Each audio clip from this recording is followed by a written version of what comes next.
మన మంచి క్రియల ద్వారా భూమికి ఉప్పుగా జీవించాలంటే మన క్రియలను బట్టి. అదే కదా ఇలాంటి మొదటి పట్టణంలో విన్నాం.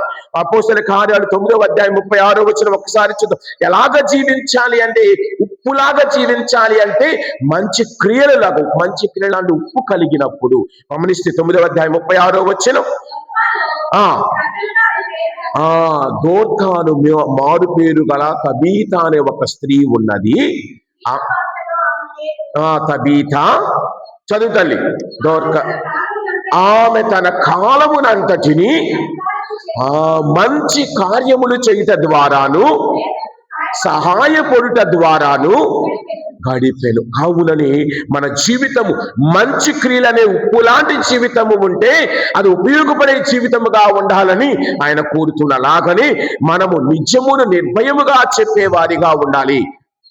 మార్కు సువార్త 6వ అధ్యాయం 18వ వచనంలో బప్తిస్మ యోహాను హేరోదు యొక్క తప్పును ఖండించాడు. నీవు ఇది చేస్తున్నావు, ఇది తప్పు అని.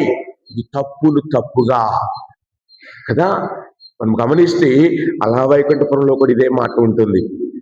తప్పును తప్పుగా చెప్పాలి. ఆ ధైర్యం తండ్రి చూస్తూ ఉంటాడు. కాన్ఫరెన్స్ హాల్లో కొడుకుంటాడు కదా, చెప్పురా, లేదు, కాదు, తప్పు, అవును, కాదు.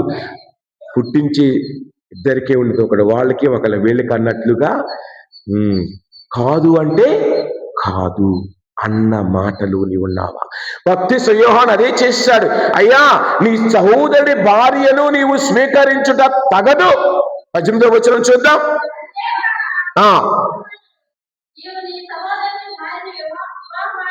వివాహమాడుట సరికాదు అని హేరోదుని హెచ్చరించాడు. అందుకే అతడు దైవ భయము కలిగి ఉన్నాడు హేరోదు.